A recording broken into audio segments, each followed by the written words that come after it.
And what is your favorite travel hack when doing market work? You said you visit Italy often, so. Don't check your luggage. Oh Right. Nobody wants to check their my luggage. gosh. Yes.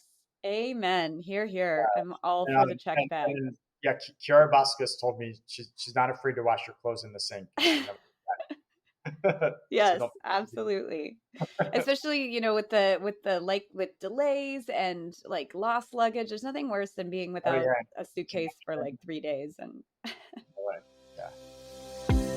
welcome to Masterclass US Wine Market with me, Barbara Fitzgerald. In this show, we'll break down the complexities of selling wine in the US by discussing the relevant issues of today with experts from around the globe. Each episode serves up 3 key insights to help elevate your winery's presence in the US market. So grab a pen and paper and let's pave the way for your success in the US.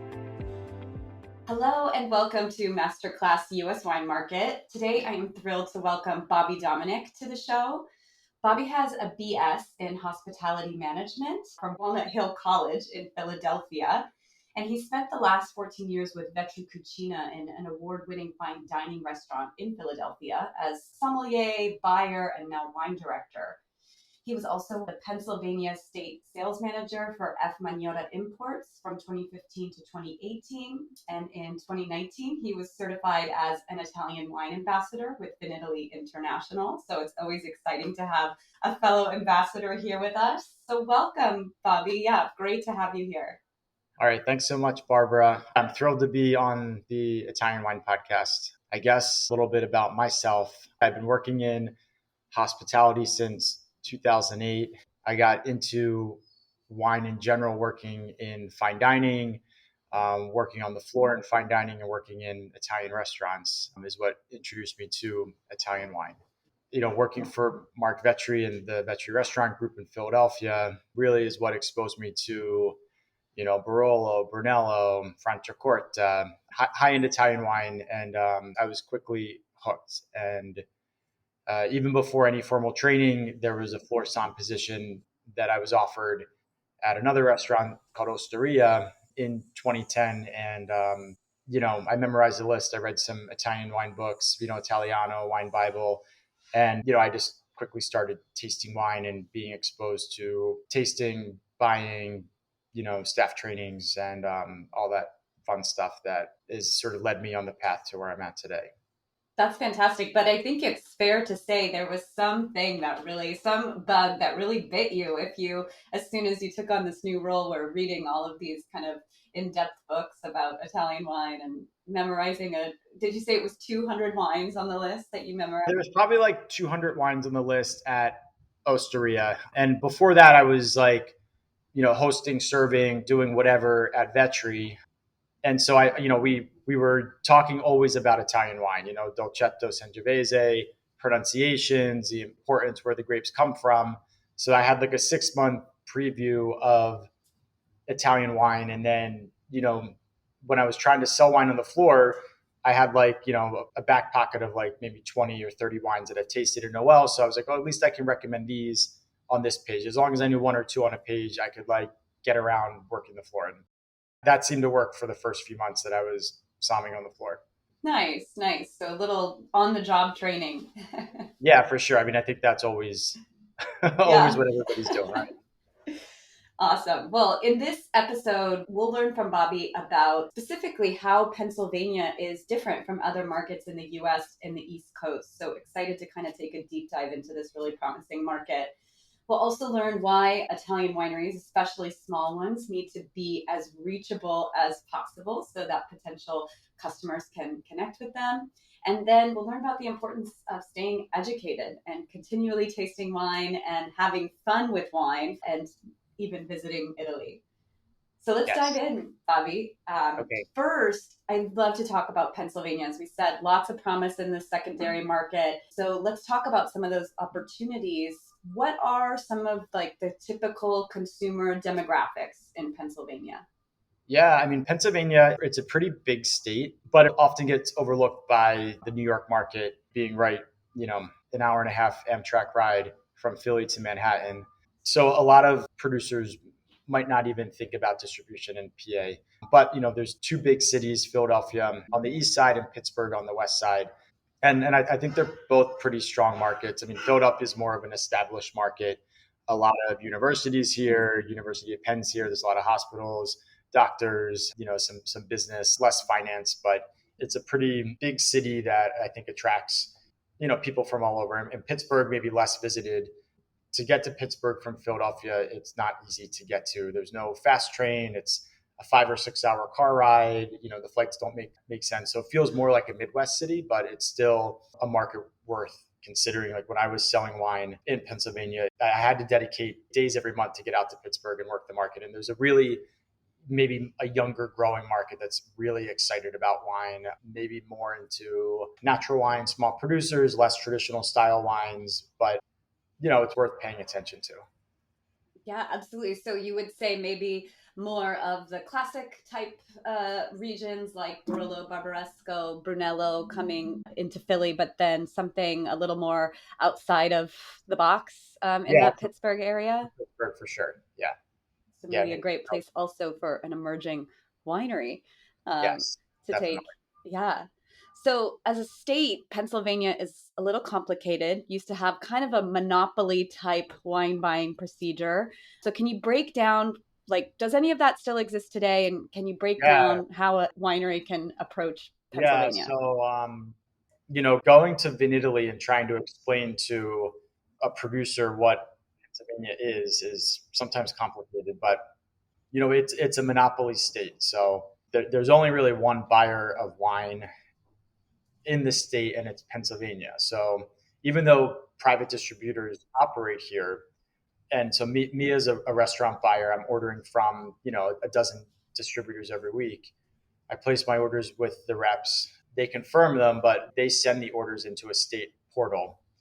And I have to approve and prepay the orders in the state portal. So the state collects the money from the restaurants, and then the state is distributing the money to the distributors. So they're handling all the money and the funds. So they have control, and they're also controlling the markups. So there's no wholesale prices in Pennsylvania. So if you ever visit a restaurant in Pennsylvania and wonder why the wine's more expensive than New York, New Jersey, it's because there's no wholesale pricing. So if I buy one bottle of Prosecco or 100 bottles of Prosecco, it's the same price. And that's really benefiting the state, not necessarily the consumer or the restaurateur or even the distributor. But for the state and the funds it collects, it can actually take care of a lot of things statewide. And for on-premise at restaurant, but also the retail environment, there's really no lovely retail wine market in Pennsylvania. Not really.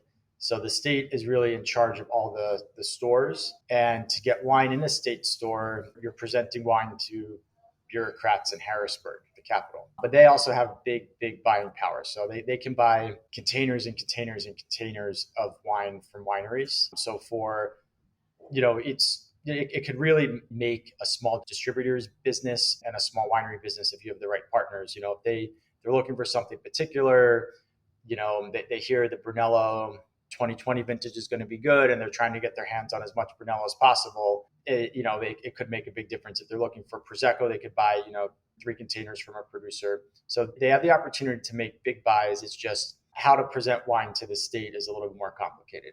And I think knowing the right distributors is probably the key to that. Yeah. So it sounds very similar to for example, LCBO in Ontario, which a lot of Italian wineries do work with. So maybe they do have some experience with this kind of difficulty or just barrier hoops, I should say. And so you mentioned, though, that there's not necessarily a great retail market. What by that do you mean, there's not a lot of variety, or there's not a lot of demand from the consumers? No, there's definitely demand from the consumer. I would say walking into a state-run store, they're called fine wine and good spirit stores, is not like a lovely experience. I imagine, I know, in San Francisco, LA, you can find these really boutique style stores that are specialized in New York. I have my favorite wine shops that I go when I visit there. That doesn't necessarily happen in Pennsylvania. Recently, they loosened up the laws to allow a particular license, like a grocery store, to start selling some bottles. But again, without the wholesale pricing, it's, the grocery store is buying the wine for the same price that the state's buying it for and then putting a markup on it. So going into these shops, then the wine is just at a price point almost like a restaurant list would be. So then that doesn't make too much sense for a savvy buyer. Yeah. And I, recently, in the last 5 or 6 years, Pennsylvania really loosened their direct shipping policies. So maybe easier for consumers to get wine that way. But do you foresee maybe any change coming in terms of the retail buying? Any change that, you mentioned it kind of benefits the state. So yeah, I mean, it's wrapped up in policy and politics. So, all the parts of the government would have to agree to make this big change, and then the public would have to get behind it. And there's a lot of, union employees at the stores. So I think the biggest argument is how to keep these people's jobs. And, like there's so many employees, and then the big revenue number, it's just a big mess that I don't know if they necessarily would want to get into this again, but it's there now, and how to undo it properly is challenging. But having said that, there are better stores than others. Like, being a restaurant, every restaurant has to have what's called a home store that you're aligned to get your spirits from. And sometimes certain wines are only sold into this channel of the state. Like, for example, Sassicaia is a highly allocated wine all over the world. And it makes sense for Sassicaia to sell, let's say the 60 cases they're giving Pennsylvania directly to the state, rather than put them with the distributor and have to sell them over the course of the year. So if Sassicaia gets allocated to the state, the only way for me to get Sassicaia is to know when it's going to hit the store I can buy it from and go down to that store and grab it. Wow. And then so, the store I go to, there's what's called a wine specialist there, and they'll text me when certain wines come in, like, Sassicaia, Tignanello, Ornellaia, those kind of high-end wines that are popular. And, not only do I want them, but there's probably, retail buyers that want them too. And sometimes the prices can be a little bit competitive compared to, like if people are looking on wine.com or, because you can find those wines on the internet too. But if they end up on the state store shelf, it might be at a slightly better price. Yeah.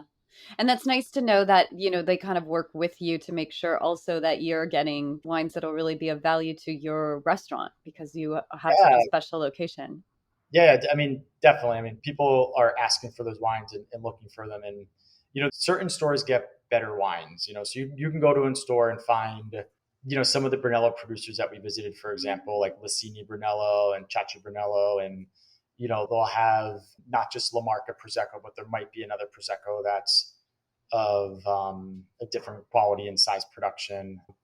But it's not every store, and it's not as like lovely, and there might not be the person there to guide you into a nice recommendation. You might have to be a little bit more savvy of a shopper to know what aisle to go down and know what to look for.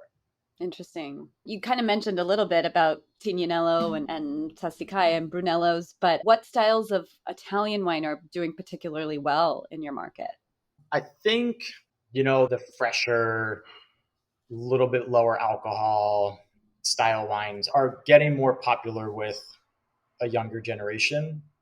Maybe people entering the wine market that don't have, the kind of budget to buy Sassicaias. And every vintage that comes out, it's more expensive. So, but, less expensive wines, lower intervention wines, organic wine, people are thinking about, like as popular as, people like to go to Whole Foods and are considering what kind of groceries they're buying. They're being also considered about the beverage choices. And I think that falls in line with wine. And so that really resonates with a lot of people. Like when we're talking about wine with the staff and on the floor, we're always talking about the style of farming that producers are considering and what they're doing in the vineyards. And that seems to resonate with guests also, about being very particular and considerate about their choices. Yeah. And would you say that's guests like across age ranges, not necessarily just younger guests?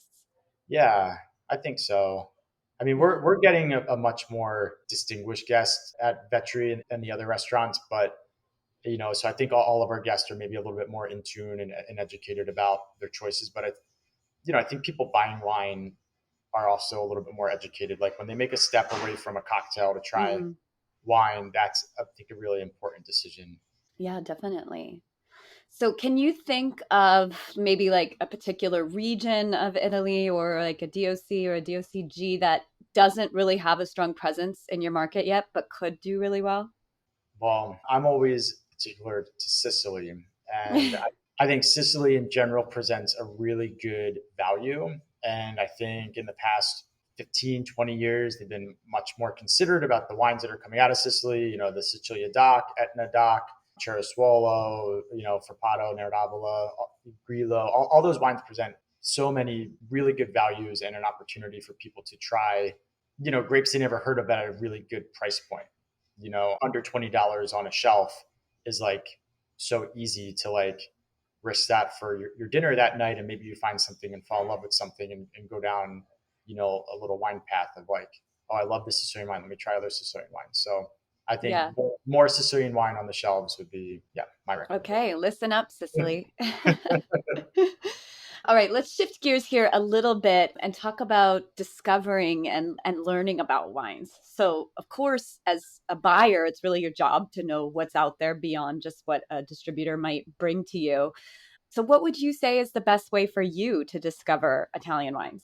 For me, I like to go to Italy. So, but not everyone can go to Italy. I think being part of the VIA organization is tremendous. So I think if anybody has any interest in Italian wine and has been working with Italian wine for a while, look into becoming an Italian wine ambassador, taking the VIA course, because not only will you get to meet Italian wine producers, but you get to meet this whole network of great individuals. Like on the wine trip that we went on, there was only one other person that worked in a restaurant like I do.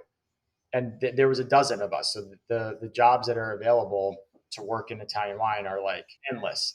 But to think about wine, discover wine. I'm tasting wine all the time with distributors. I'm going to wine tastings like, I've never been to wine spectator tasting, but Antonio Galloni hosts the Venice Icon tasting in New York. I'm buying an industry ticket for $75. I'm taking the train up there on a Saturday. I'm tasting wine. Like that tasting, I tried back vintages of Ornellaia. I tried Le Macchiole. I met the owners. I met the owners of Castello di Ama. I tried new vintage of Biondisanti. Like, knowing what's happening in your market. I'm also a subscriber to the Galloni site. So, buying next vintage of Sassicaia, I've never tasted it. Biondisanti, I'll check reviews. I'll check ratings, following certain people on social media that are always tasting wine, YouTube videos, Italian wine podcasts, like listening to podcasts, checking YouTube, being curious about wine, drinking wine with dinner, like making thoughtful notes, keeping a journal about wine. All these are really helpful for me. Yeah, that's a fantastic. And back to VIA, Vinitaly International, it's a great way, obviously, for those of us in the trade to connect with producers, but also a great way for producers to connect with the trade. Yes. Yeah, so it's kind of like delivering Italian wine hungry people to them. And I want to talk a little bit, sometimes it's difficult for smaller wineries to have, multiple outlets by which they're reachable, whether it's the website or social media or things like that. But you have a really great story that kind of highlights, I think, the importance of why, no matter how small you are, like make sure that somebody can get in touch with you, right? Yes. Yeah. I mean, I think, a producer doesn't have to have the best website. It's helpful. But, responding to an email, a phone call, or being active on Instagram or social media to have a way for somebody to get in touch with you and being responsive is really important. So the wine that I discovered that I'm still in love with is from Ottaviano Lambruschi from Colli di Luni, Vermentino. A phenomenal wine, I must Phenomenal add. wine. And Yeah. it was actually, before Pennsylvania, they said they had only ever had distribution in California. So no wonder, because I've had it many times. You've had it, yeah. It was only that state, and most of it was just sold up and down the coastline of Tuscany and Liguria to the restaurants. So summer 22, I'm in Viareggio. I love this seaside town because it reminds me of the Jersey Shore, but much more glamorous. Flat beaches, and we have 4 or 5 days here. And every day at the beach club, we have lunch at the beach club, very organized, civilized. And so I'm on a mission to taste a different Vermentino every day. So Vermentino for lunch, Vermentino for dinner. And the last night we're at this amazing restaurant called Da Romano. It's not on the beach. It's off inland a few, maybe, a few blocks, but they were the first restaurant in Italy to get a Michelin star, and they specialize in seafood. And there's this old world glamour to this place. And so we're ordering Vermentino, and I asked the Som, and he says, if you've never tried Ottaviano Lambrusco, you have to try it. So we tasted it at dinner. Amazing. This is July 22. I'm with my distributor friend, Fred Magnatta, who I used to work for. So Fred's on a mission to find Ottaviano. So he's back in October. He calls on them. They're not really interested in selling any more wine. They're actually out of wine because they're tiny. I think he goes and visits them. There's no wine available. So April 23, I organized a trip with Vetri Soms, a couple of my service captains from Vetri, our buyer from Vegas, our buyer from Fiorella, and we go to Italy. And on the trip, Mark Vetri sponsored our flights. Fred Magnatta paid for the van. We put together this group. We all split the hotel rooms. On this trip, our mission was to stop at Ottaviano Lambrusco and try and convince him to sell some wine to Pennsylvania. So we get there, and the granddaughter's there, and there's no more wine left. We're in April. The wine's sold out. Fabio, the son, arrives, and there's no more wine left. But then Ottaviano gets there, and so we start to have a conversation, and then he invites us up to see the vineyard. So we get in the car, drive up the hill. We see Costa Marina. We see the Vermentino. We talk about the struggles with the past vintage and irrigation and all sorts of stuff. And by the end of that conversation, there was a little bit of wine for Pennsylvania, just a little bit. So somehow found a little bit of wine for Pennsylvania. And that was the start of the relationship with the distributor MPA. I might be a little selfish, but the entire allocation went to Vetri. We put it on by the glass. I got to share the story with everyone in Pennsylvania. And then this year we got the 23. There was more wine available for Pennsylvania. We got the allocation of the 3 crus. Maybe next year we'll get the rosé. So, I think that's a really great example of, being persistent a little bit, but also, I think the best part about wine is the relationships that people can build. So, I think the fact that we all went there was our chance to get the wine here, but also for them to understand and have a trusting partner. Yeah. They understand that you really value their very precious product because, as we said, they don't make a lot, but they want it to be sold by people that really care about it. Yeah, for sure. We just spent a few days together in Montalcino for Benvenuto Brunello, which I'm sure we could talk about that for an entire episode alone. It was such a wonderful opportunity. But can you, from your perspective as a wine buyer, explain why these kind of experiences are important for business development, really along all points of the chain? So definitely, for producers and importers, wholesalers, distributors. But as you mentioned, our wine industry professions were so varied. But from your perspective, why is this important? Well, I think the exposure to so many producers at Benvenuto Brunello, and also that event was so organized. It was really, really, the consortio did such a great job at organizing it, and there was a lot of people involved in different social media platforms, which I think they understand the value of exposure of a label and a brand and people talking about the wine and the vintage. But for us, visiting producers, tasting Brunello that has never been in Pennsylvania. I think some of the wineries are small, and maybe the wine hasn't even been in New York. A couple of the producers I talked to, their wine wasn't even in New York. So the opportunity for those producers to be exposed and have, distribution in one state, 2 states, multiple states, I think is tremendous. Yeah. And just driving home, again, the point that the wine industry really is a face-to-face business. And, it behooves us to get together, to meet each other, to go see the places where the wine is made. Yeah. And like them sharing their stories with us sharing their stories with everyone else. Yeah. Okay. I just have a couple more questions before we start to wrap up. So we've talked a little bit about why it's really important for professionals to continue to learn about wine, but what are some of the ways that you continue to learn about your consumers? Well, I work the floor, so First-hand experience. first, talking to guests, is probably the best way. I think also going to these different types of wine tastings, like the Venice tasting in New York, other trade tastings that they allow not only trade but also private Yeah. consumers into. You can see what other people are tasting, discovering, enjoying, is a good way.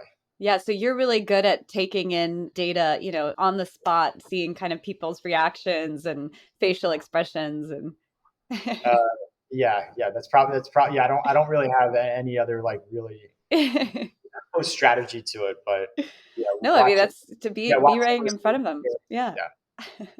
Okay, one last question for fun. What would you say right now, because I'm sure your menu changes often, but one of your favorite food and wine pairings currently offered at Vetri?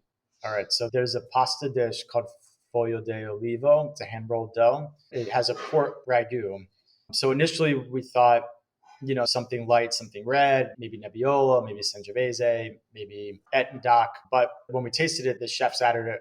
We got these really beautiful apples in. So they added these Snapdragon apples in at the last minute, and it added an element of freshness. It's not a heavy pork ragu, but it's a really sort of fresh style pork ragu. So somebody in the dining room only wanted white wine with, they're doing the wine pairing, but I only want white wine, whatever. So we pour Soave Classico from Graziano Pra, and they were really, really excited about how it tasted. So that was like, okay, well, let's try it. Like, they tried it even before we tried it. Yeah.